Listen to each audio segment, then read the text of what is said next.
Hello students, welcome back to my channel. तो आज बात करते हैं ह्यूमन कैपिटल फॉर्मेशन की और उसके सोर्सेस की। तो चलिए शुरू करते हैं। स्टूडेंट्स शुरू करते हैं ह्यूमन कैपिटल फॉर्मेशन।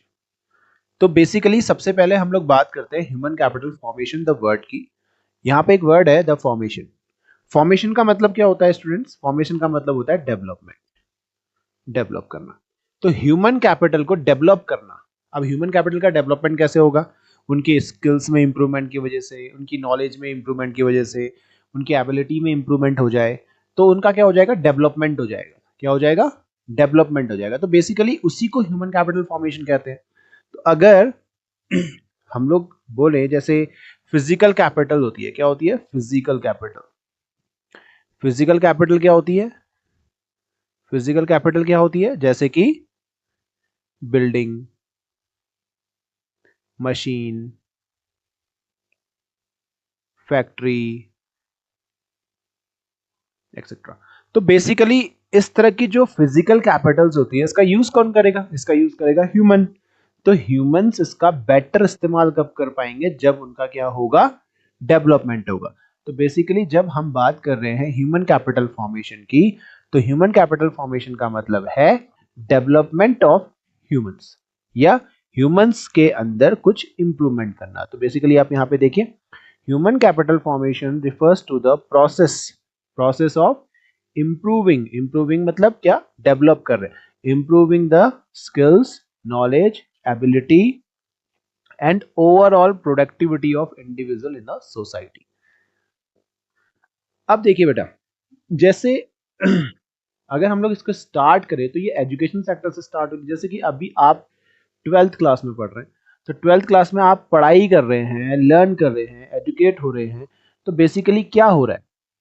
आपका फॉर्मेशन हो रहा है, आप डेवलप हो रहे हैं, आपकी स्किल्स में सुधार हो रही है, आपकी नॉलेज में एनहेंसमेंट हो रही है।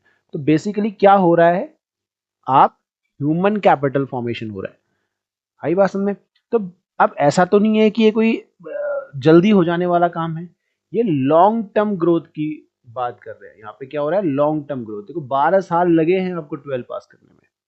इसी तरह से आपकी आगे जाके कुछ सालों में आप हायर एजुकेशन लेंगे, तब जाके आपके अंदर बहुत सारा डेवलपमेंट होगा, है ना? तो क्या है? It is a fundamental concept of economic development and essential for long term growth. कैसा ग्रोथ? Long term growth. तो basically it refers to the stock of skills, ability, expertise, education and knowledge. तो क्या हो रहा है यहाँ पर? यहाँ पर इन सब का स्टॉक हो रहा है, यानी कि इन सब में बढ़ोतरी हो रही है। और जब हम बात कर रहे हैं ह्यूमन कैपिटल, किसकी? ह्यूमन कैपिटल की। तो ह्यूमन कैपिटल क्या होगा? Human capital basically stock concept है। कौन सा कॉन्सेप्ट है? Human capital is a stock concept. किसका स्टॉक कॉन्सेप्ट है भाई? स्किल्स का, एबिलिटी का, एक्सपर्टीज का, एजुकेशन का, नॉलेज का। बट हम जब बात कर रहे हैं ह्यूमन कैपिटल फॉर्मेशन की, किसकी? ह्यूमन कैपिटल फॉर्मेशन की। जब हम बात कर रहे हैं ह्यूमन कैपिटल फॉर्मेशन की, तो ये क्या है? ये एक फ्लो कॉन्सेप्ट है। अब इसके अंदर कुछ महत्वपूर्ण पॉइंट आते हैं, जैसे कि नंबर 1 आप यहां पे देख सकते हैं, एजुकेशन एंड ट्रेनिंग प्रोग्राम्स। अब एजुकेशन एंड ट्रेनिंग प्रोग्राम्स आपको पता ही है भाई, प्राइमरी हो, क्या हो? अभी यहां पर आप देख सकते हैं छोटे छोटे बच्चे पढ़ रहे हैं। तो प्राइमरी से लेकर के हायर एजुकेशन तक, प्राइमरी टू हायर एजुकेशन, तो वो सब कहां आएगा? ह्यूमन कैपिटल फॉर्मेशन में आएगा। कोई वोकेशनल स्किल प्रोग्राम्स आ गए, कोई वोकेशनल स्किल प्रोग्राम्स आ गए, कोई स्किल डेवलपमेंट इस तरह के प्रोग्राम्स हो गए। कोई भी प्रोफेशनल, कोई भी professional development, professional development programs हो गए, तो वो भी इसके अंदर आएगा। अब हम बात कर रहे हैं स्टूडेंट्स, इसके अंदर और क्या आता है? और आता है हेल्थ केयर। जैसे कि एक हेल्दी पॉपुलेशन क्या होती है? अगर हम बोले कि भाई हेल्थ से ही तो प्रोडक्टिविटी होगी, अगर कोई हेल्दी नहीं है तो प्रोडक्टिविटी क्या करेगा? तो एक healthy population he healthy population is a productive population. Okay, तो हेल्दी पॉपुलेशन ही क्या होती है? प्रोडक्टिव पॉपुलेशन होती है। तो अगर आदमी हेल्दी है तभी वो काम कर पाएगा, अदरवाइज नहीं कर पाएगा। तो हेल्थ में सुधार करना भी ह्यूमन कैपिटल फॉर्मेशन में आता है। और जैसे कि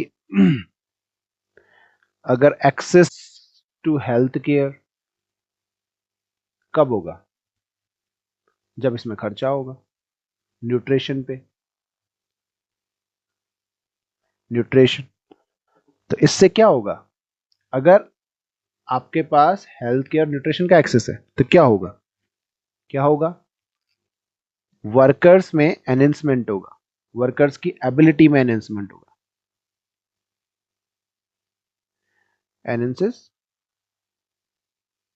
वर्कर्स ओवरऑल एबिलिटी। तो इससे क्या होगा? वर्कर्स की ओवरऑल एबिलिटी में एनहेंसमेंट होगा। तो अब मेरे को अब आप लोगों को मेरे हिसाब से समझ में आ गया होगा कि एजुकेशनल ट्रेनिंग किसके अंदर आता है? ह्यूमन कैपिटल फॉर्मेशन के अंदर। क्योंकि इससे क्या हो रहा है? इससे स्किल्स का डेवलपमेंट हो रहा है। हेल्थ केयर किसके अंदर आता है? ह्यूमन कैपिटल फॉर्मेशन के अंदर आता है। क्यों आता है? क्योंकि इससे क्या हो रहा है? इससे प्रोडक्टिविटी बढ़ रही है। नेक्स्ट है ऑन द जॉब। अब ऑन द जॉब से क्या हो रहा है? ऑन द जॉब ट्रेनिंग से क्या हो रहा है? ट्रेनिंग से क्या होता है भाई? ट्रेनिंग से सीधी सी बात है भाई, एक ही चीज होती है, ये बात आपको पता होनी चाहिए। क्या होता है? प्रोडक्टिविटी बढ़ती है। ट्रेनिंग से क्या होता है? प्रोडक्टिविटी इंप्रूव होती है, इंप्रूव हो जाती है ना? और क्या हो जाता है? अगर और बात करें कि भाई ये क्या करता है? ये रिड्यूस करता है गैप बिटवीन एकेडमिक, आपने जो नॉलेज अभी ले रहे हो, अभी जो आप नॉलेज ले रहे हो, ये कहां यूज होगी? तो उसके बीच के गैप को कौन कम करता है? ट्रेनिंग। तो ट्रेनिंग से ही आपको समझ में आएगा कि भाई ये जो भी आज हम सीख रहे हैं उसका यूज कहां होने वाला है। तो ये भी ह्यूमन कैपिटल फॉर्मेशन के लिए उतना ही इंपॉर्टेंट है। टेक्नोलॉजी अडॉप्टेशन, टेक्नोलॉजी अडॉप्टेशन या फिर इनोवेशन। तो इससे क्या होता है भाई? टेक्नोलॉजी को, अगर हम नई नई टेक्नोलॉजी का इस्तेमाल करेंगे तो क्या होगा? अगर हम नए नए टेक्नोलॉजी को अडॉप्ट करेंगे नए नए टेक्नोलॉजीज को, नए नए टूल्स को, अगर हम न्यू टूल्स को अडॉप्ट करेंगे या नए मेथड्स को अडॉप्ट करेंगे या नई टेक्नोलॉजी को अडॉप्ट करेंगे तो उससे क्या होगा? उससे क्या होगा? उससे सिंपल सी बात है, एक ही चीज होगी ना। क्या होगी? It increase productivity. तो क्यों नहीं है? जरूरी है, बिल्कुल जरूरी है। एक ह्यूमन कैपिटल फॉर्मेशन के लिए टेक्नोलॉजी अडॉप्टेशन एंड इनोवेशन बहुत ही ज्यादा जरूरी है। Social capital and institution support, बिल्कुल, ये भी अगेन एक अनदर इंपॉर्टेंट पॉइंट है ह्यूमन कैपिटल फॉर्मेशन के लिए। भाई सोशल कैपिटल, सोशल कैपिटल, अब सोशल कैपिटल क्या है भाई? सोशल कैपिटल लाइक नेटवर्किंग, अरे आप लोग के दोस्त होते हैं, वो भी तो जरूरी है। ट्रस्ट एक दूसरे के ऊपर, है ना? रिलेशनशिप, ये भी तो ह्यूमन कैपिटल फॉर्मेशन के लिए जरूरी है। अरे भाई सोसाइटी के साथ कनेक्टिविटी भी तो जरूरी है, आपके दोस्ती भी तो होनी जरूरी है, रिलेशन होना भी तो जरूरी है। तो ऐसे ही करके इंस्टीट्यूशन सपोर्ट भी जरूरी है, जैसे कि कोई लीगल सिस्टम। अरे भाई अगर अगर पुलिस वाले नहीं होंगे लाइक, तो प्रॉब्लम तो होगी, है ना? कभी भी कुछ भी हो सकता है। तो उनका होना भी जरूरी है अच्छे ह्यूमन कैपिटल फॉर्मेशन के लिए। कोई भी रेगुलेटरी बॉडीज, जैसा कि आपने बिजनेस स्टडीज में भी पढ़ा होगा, भाई स्टॉक मार्केट में अगर आप काम करते हो तो आपके साथ कोई दिक्कत ना हो इसके लिए कौन बैठा है? सेबी बैठा है ना, security exchange board of India बैठा हुआ है। तो रेगुलेटरी बॉडीज होने भी तो जरूरी हैं, तो उससे भी ह्यूमन कैपिटल फॉर्मेशन होता है। तो आई होप दैट कि आपको ह्यूमन कैपिटल फॉर्मेशन का डिफाइन समझ में आ गया होगा कि ह्यूमन कैपिटल फॉर्मेशन क्या है। ये बेसिकली क्या है, फॉर्मेशन का मतलब डेवलपमेंट। तो ह्यूमन कैपिटल फॉर्मेशन क्या है, एक प्रोसेस है जो इंप्रूव करता है आपकी skills, knowledge, ability and overall productivity of individual in a society. Human capital एक स्टॉक कॉन्सेप्ट है और ह्यूमन कैपिटल फॉर्मेशन एक फ्लो कॉन्सेप्ट है। और ये क्या होता है, ये लॉन्ग टर्म ग्रोथ प्रोस्पेक्टस है, लॉन्ग टर्म ग्रोथ को दिखाता है। चलिए तो बच्चों अब शुरू करते हैं इसके सोर्सेस की। Sources of human capital formation, क्या सोर्सेस है?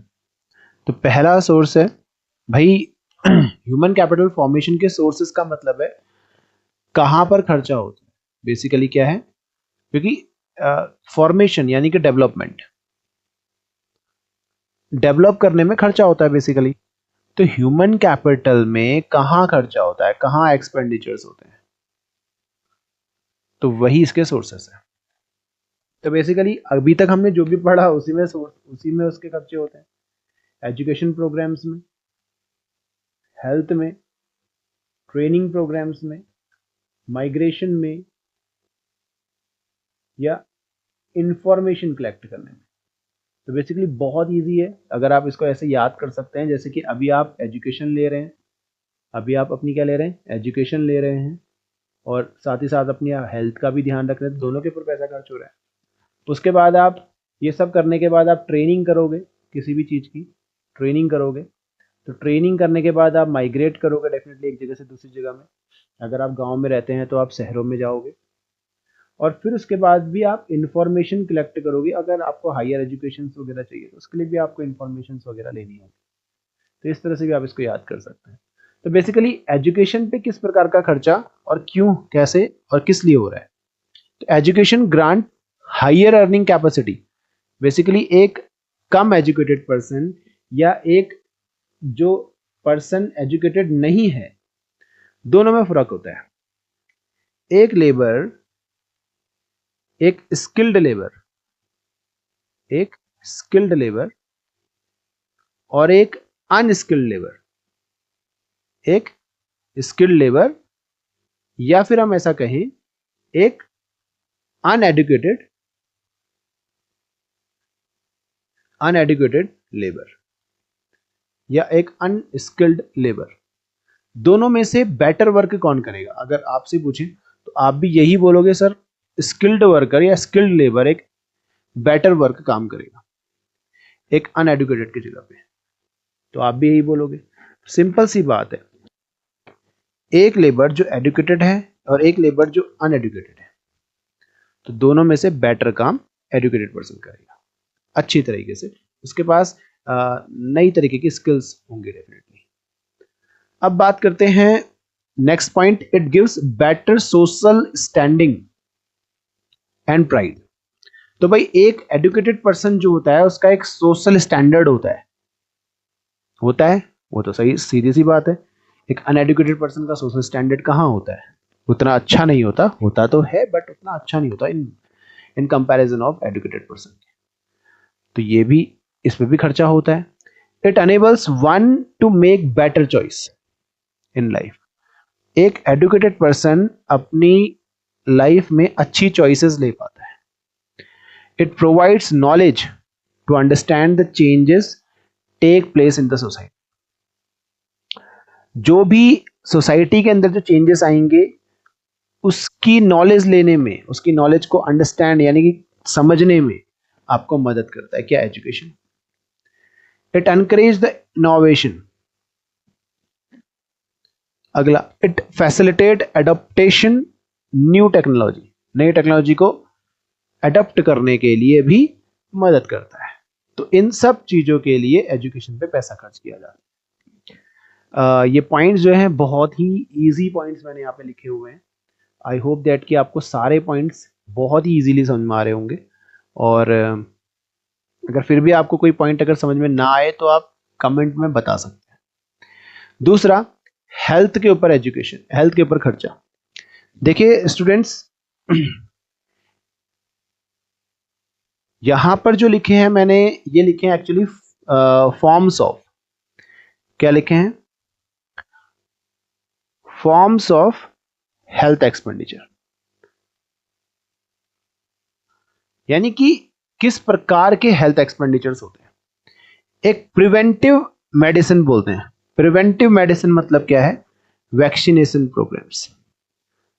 अभी आप सभी को कोरोना वायरस के टाइम पे वैक्सीनेशंस लगी, दवाइयां लगी, तो वो वैक्सीनेशन प्रोग्राम्स प्रिवेंटिव मेडिसिन मान, टीके लगना। क्यूरेटिव मेडिसिन, अब ये क्या होता है, ये आपके जब जब आप कभी बीमार पड़ जाते हो तो उस समय पे आप मेडिसिन लेते हो, उस समय की मेडिसिन को क्यूरेटिव बोलते हैं, ड्यूरिंग इलनेस, ड्यूरिंग इलनेस, जब आप बीमार पड़ जाते हो। सोशल मेडिसिन, सोशल मेडिसिन क्या है भाई, ये है हेल्थ के बारे में लिटरेसी वाला, जागरूकता, उसमें भी तो पैसा खर्च होता है। तो हेल्थ के ऊपर इस प्रकार के खर्चे होते हैं, एक तो वैक्सीनेशन के ऊपर, एक ड्यूरिंग इलनेस, और एक हेल्थ लिटरेसी स्प्रेडिंग के ऊपर। Provision of clean drinking water, भाई सिंपल सी बात है भाई, साफ पानी पीने के लिए भी खर्चा होता है, गुड सैनिटेशन फैसिलिटी के लिए खर्चा होता है। अब बात करते हैं ऑन द जॉब ट्रेनिंग पे जो खर्चे होते हैं, ये भी फॉर्म्स ऑफ है, ये भी फॉर्म्स ऑफ ट्रेनिंग है, फॉर्म्स ऑफ ट्रेनिंग है। तो बेसिकली ट्रेनिंग के कौन से फॉर्म्स होते हैं भाई, अप्रेंटिस प्रोग्राम, इसके अंदर क्या होता है, इसके अंदर आपके पास एक मास्टर वर्कर होता है, एक मास्टर वर्कर होता है जो सिखाता है उसके कोवर्कर्स को, और जैसे जैसा मास्टर वर्कर अटेम्प्ट करता है, कोवर्कर उससे देख के सीखते हैं और उसको एज इट इज वैसे ही करते जाते हैं। तो बेसिकली यहाँ पे एक स्किल्ड वर्कर या मास्टर वर्कर आप कह सकते हो होता है। तो अगर मैं इसको डिफाइन करूं तो हम ये कह सकते हैं, इसमें सुपरविजन, एक अच्छे सुपरविजन के अंडर पे आप जिसमें ट्रेन होते हो, हम ऐसा बोल सकते हैं, वर्कर्स में बी ट्रेन्ड, वर्कर्स में be trained in the firm, क्योंकि ऑन द जॉब है तो फर्म के अंदर इटसेल्फ, या फिर वो खुद से हो जाएगा, खुद को ही मास्टर वर्कर मान ले, under the supervision, under the supervision, या फिर under the supervision of a skilled worker, skilled worker. और इसी को क्या कहते हैं, मास्टर वर्कर। इसको क्या कहते हैं, मास्टर वर्कर, जो कि क्या कर रहा है, जो कि सिखा रहा है, किसको सिखा रहा है, लर्नर्स को। दूसरा है स्टूडेंट्स इंटर्नशिप। इंटर्नशिप, अब इंटर्नशिप क्या होता है, इंटर्नशिप बेसिकली वर्कर्स को भेजा जाता है, वर्कर्स को भेजा जाता है दूसरे इंस्टीट्यूशंस पे या कोई ऑर्गेनाइजेशन के पास, जहां पर से वो ट्रेनिंग लेके आते हैं। तो यहां पे हम क्या बोलेंगे, वर्कर्स में सेंड, में send for training, for training. Induction and orientation,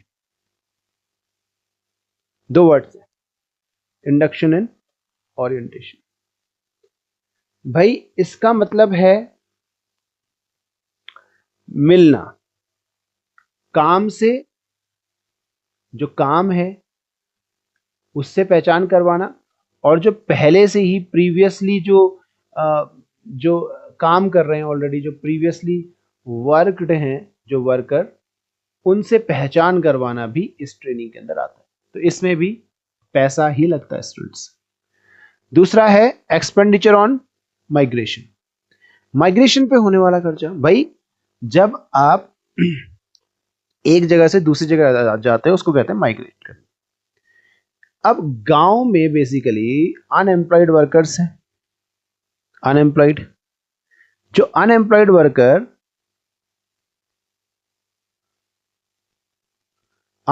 worker rural से अर्बन्स में माइग्रेट करते हैं, जाते हैं, उसको माइग्रेशन कहते हैं। अब उसमें क्या होता है, उसमें ट्रांसपोर्टेशन पे खर्चा आता है ना, एक प्लेस से दूसरी प्लेस जाने में, ऐसे खर्चे को माइग्रेशन कॉस्ट कहते हैं। और जब वो रूरल से अर्बन में चले जाते हैं, जब वो रूरल से अर्बन में चले जाते हैं तो भाई उनका लिविंग स्टैंडर्ड भी तो बदलता है, उनका लिविंग स्टैंडर्ड ही बदलता है, तो उस पे भी तो खर्चा आएगा, higher cost on living in migrated place. जहां पर आप जा रहे हो वहां पे खर्चे अलग से लगते हैं। लास्ट है आपका एक्सपेंडिचर इंफॉर्मेशन पे। तो बेसिकली अगर आपने एजुकेशन लेना है, spend on seeking information about educational institution, तो एजुकेशनल इंस्टीट्यूशंस के बारे में इंफॉर्मेशन लेने में भी खर्चा होता है। क्योंकि भाई अगर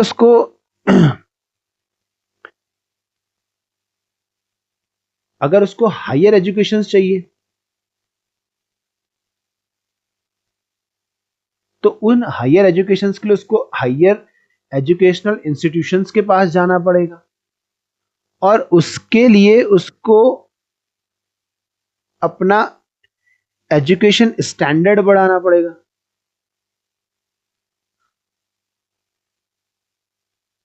और उस पे भाई कॉस्ट लगती है, उस पे क्या लगता है, कॉस्ट लगता है। तो कॉस्ट का मतलब क्या है, खर्चा। ठीक है, information is necessary to make decision regarding investment in human capital. ठीक है, तो भाई कहां पर इन्वेस्टमेंट किया जाए उसकी इंफॉर्मेशन को भी लेने के लिए भी खर्चे लगता है। होप दैट कि आपको ये सारे पॉइंट समझ में आ गए होंगे। एक्सपेंडिचर ऑन एजुकेशन, इसके अंदर हमने बहुत सारे इजी पॉइंट्स बताए। एक्सपेंडिचर ऑन हेल्थ, किस प्रकार के एक्सपेंडिचर्स होते हैं। जॉब ट्रेनिंग में किस प्रकार के खर्चे होते हैं। एक्सपेंडिचर ऑन माइग्रेशन में किस प्रकार के खर्चे होते हैं। एक्सपेंडिचर ऑन इन्फॉर्मेशन में किस प्रकार के खर्चे होते हैं। सारे के सारे खर्चे मैंने यहाँ पे लिखे हुए हैं, आप चाहो तो स्क्रीनशॉट कर सकते हो और या फिर लिख सकते हो पॉज करके। अगर इससे रिलेटेड और कोई डाउट है तो आप प्लीज बताएं कमेंट में, उसके ऊपर भी हम वीडियोस लेके आएंगे।